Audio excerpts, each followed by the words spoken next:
Summer na at ang init-init na talaga. So we want to prepare food products that are cooling, refreshing, and very healthy. Idagdag na din natin colorful, na para bang pag kinain mo, kahit medyo mainit ang ulo mo, lumalamig dahil alam mong it's really good for you. O, diba? So, let's prepare fresh spring rolls, Vietnamese style.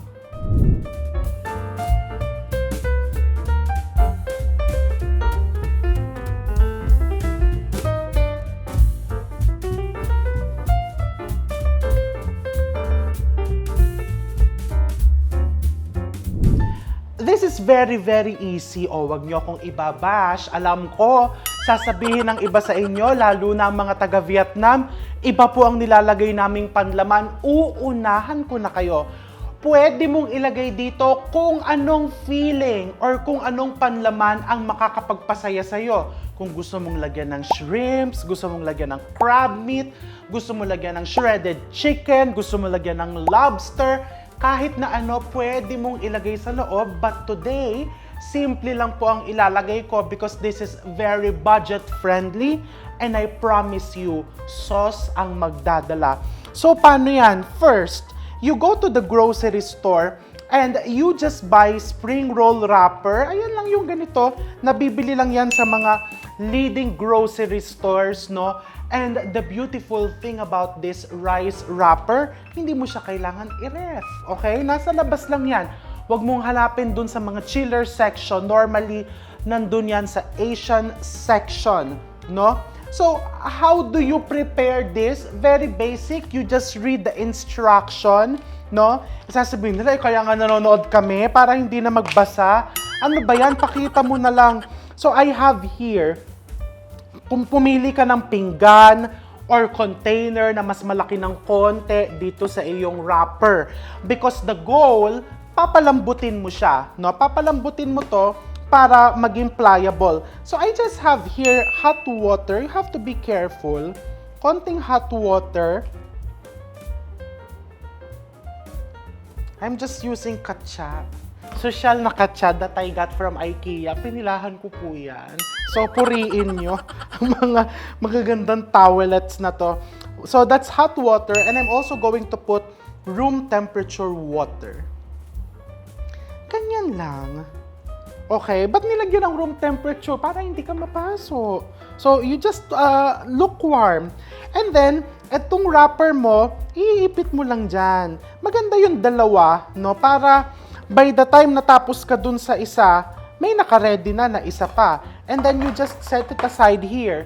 You wait for a few minutes, no? Lalambot po yan. Hindi pala few minutes, sorry, few seconds. Lalambot po yan. Tingnan natin tong isa kung medyo, ayan, kagaya nito. See? Pliable na siya. Pagka pliable na, lipat mo dito. My table has been sanitized. Palitan mo ng isa.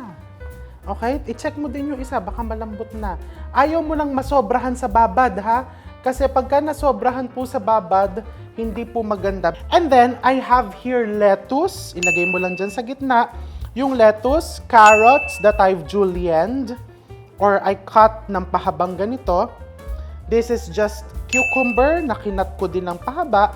And then, cilantro leaves. You can also put basil. Traditionally, naglalagay sila ng basil. And then, as simple as this, iikot mo lang. I-roll mo lang na ganyan. Again. Kung anong type mong ilagay sa loob, ilagay mo sa loob.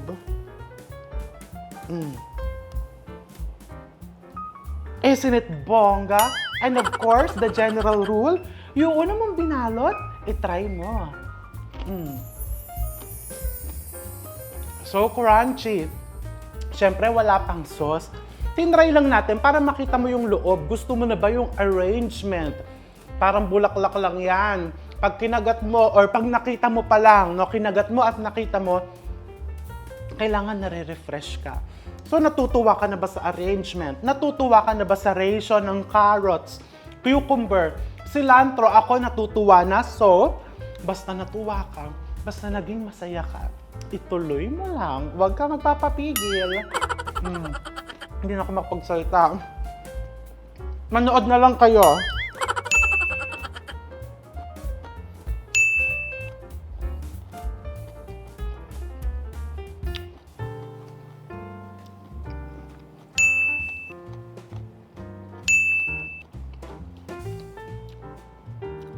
Pwede mo din itong lagyan ng mushrooms, shrimps that has been steamed.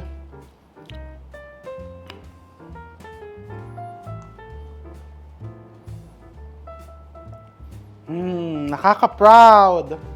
Isa pa. Ito po yung sinasabi ko sa inyo, talagang pinakita ko. Sinadya ko po yan. Pagka, mga excuses na, sinadya ko po yan. Pagka nasobrahan sa babad, nagiging ganyan po. Kaya wag mong ibabad ng sobrang tagal. Kasi ayan di ba? Nagkakaganyan. Napachika po. Napachika sa video. Wag super tagal ng pagbababad. Sa Vietnam, naku po, ang bibilis po nilang kumilos. In Vietnam, they put different fillings. Traditionally, they put shrimps. Meron naman naglalagay ng pork. Meron pang naglalagay ng parang pork back. Masarap naman lahat. May naglalagay ng chicken. Pag medyo sa mga social na restaurants ka pumunta, may naglalagay pa ng crab. May naglalagay ng lobster. Wag pa. Pag medyo nalanta, wag mo nang ilagay. You just keep on rolling.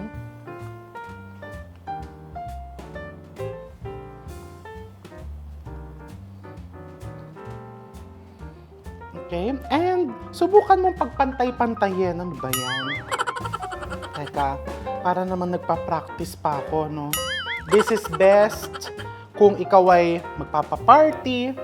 Siyempre, you have to be considerate sa mga guests mo na gusto ng salad. Ngayon darating na Holy Week, perfect na perfecto. Ang maganda dito sa mga handaan, pag nag-serve ka nito, nasa kanya na lahat. Ayan na, parang salad roll na. Pag po na-rolyo ko yan, gano'ng katagal po tatagal yan sa ref? Siyempre, mas maganda, just like any salad, within the day, ma-consume mo. Pero siyempre, kung meron kang leftover, 1 to 2 days, especially pag ni-ref mo naman, hindi naman yan kaagad-agad masisira. So I'm going to continue wrapping our fresh spring rolls. And then next, gawin natin yung ating sauce. So now I'm finished with wrapping the spring rolls. Okay, pagpasensyahan yun ha. Kung hindi masyadong pantay-pantay dahil 3 po kaming nag-roll yun yan. So syempre depende yan sa pinagdadaanan, di ba? Yung medyo maraming pinagdadaanan, binubuhos ang panlaman sa loob ng spring rolls. But anyway, as mentioned, ano man ang pinagdadaanan mo sa buhay, may solusyon dyan. At yan ay ang mga sauces. Dahil ito ang talagang magbibigay ng napakasarap na flavors sa iyong spring rolls. So today, let's prepare 2 klase. First is the Vietnamese Nuoc Nam. Napakasimple. This is a popular dipping sauce in Vietnam. So I have here lime juice or calamansi juice into the blender. Kung wala ka namang blender, you can just use yung dikdikan, mortar and pestle. Just combine everything in there. This is patis, fish sauce. This is just water, 1 suy, cilantro leaves. This is garlic and sile. Kung ayaw mo ng sobrang anghang, bawasan mo yung sile. Pero ako, gusto ko yung medyo maanghang. And this is white sugar. You really put a lot of white sugar. So let's set this aside. And then this goes into the blender.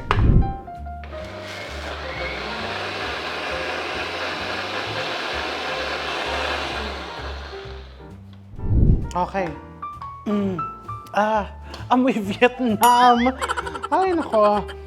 Talaga ang pagkain, no? Dadalhin ka kung saan-saang masasayang lugar. So, ito, the Nuoc Nam, amoy Vietnam. Okay. Okay lang yang medyo hindi pantay-pantay ang laki, no? Para mukhang tinadtad mo kahit binlender mo lang. Next, Let's prepare naman the peanut sauce. Super easy. I have here peanut butter. This is just the creamy style peanut butter. Kung gusto mo naman may texture, pwede ka din naman gumamit nung, anong tawag doon? Chunky. This is hoisin sauce. This is oyster sauce. I'm using Good Life brand oyster sauce. A bit of water. And ito, wala sa recipe, but I like putting a splash of lime juice or calamansi juice. So, kukuha ko. I always have this in the fridge. Nagpipiga na kami ng calamansi juice and then we put it in container. We keep it in the fridge. Just a splash. The splash of acid will balance the sauce. Para kasi thick siya, di ba? Para hindi nakakaumay. And just some water to dilute. Just mix it like that. If you want it smooth, let's say ikaw ay OC, gusto mo yung talagang makinis na makinis, you can use a wire whisk para nag-emulsify. Depending on your liking, if you want this thinner, mas malabnaw, you can add more water. Let's try.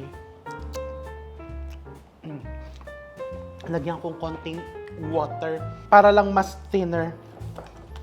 Nasa sayo talaga ang choice. Sabi ko nga, nasa mga kamay mo ang makakapagpaligaya sa'yo. Di ba? Gusto mo mas malabnaw? Lagyan mo konting tubig. You find it too rich? Lagyan mo ng konting calamansi juice. You want this spicy? Lagyan mo ng sili. Hindi naman kikibuy ang niluluto mo. Pero ang puso mo, kikibuyan dahil tumitibok yan. So, kung ano ang makakapagpasaya dyan, doon ka. Okay? Doon ka. O, yan. How to taste. O, di get spring roll. Dip.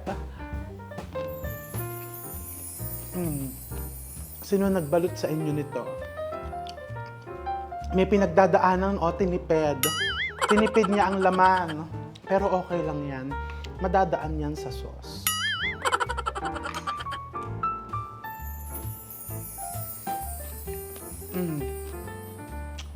Sarap. When you serve it, maganda yung pareho. Kasi yung mga gusto ng medyo sweet, dito sila. Yung gusto ng spicy, yung talagang, ayan o, makikita mo na mula ko sa anghang, dito naman sila. But again, pwede mo naman bawasan yung spice level. And of course, to plate it, normally, hatiin mo sa gitna, and itatayo mo yung ganyan sa pinggan.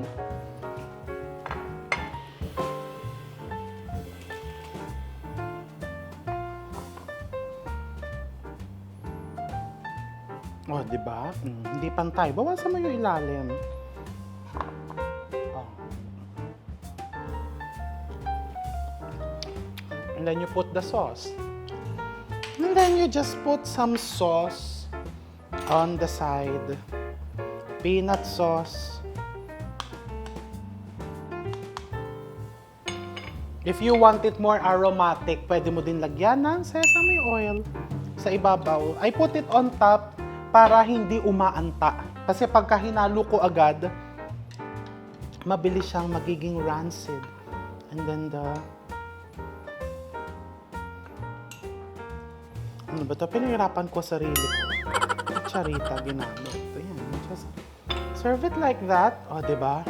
Hindi ba ang lakas maka-fresh ng fresh spring rolls?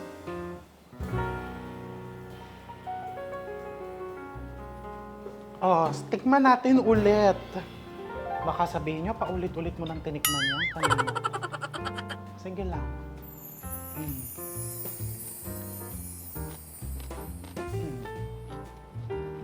Actually,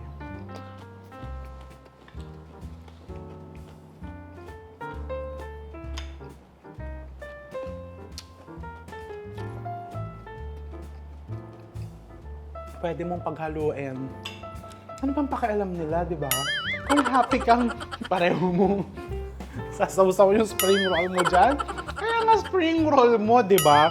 Ako, pinaghalo ko.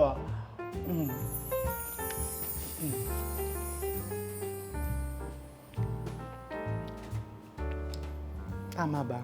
So good. Mai-in love ka sa sarap. So ano pang hinihintay mo? Gumawa ka na because it's healthy, it's crunchy, it's colorful, o basta mapapasaya ka niya. See you again.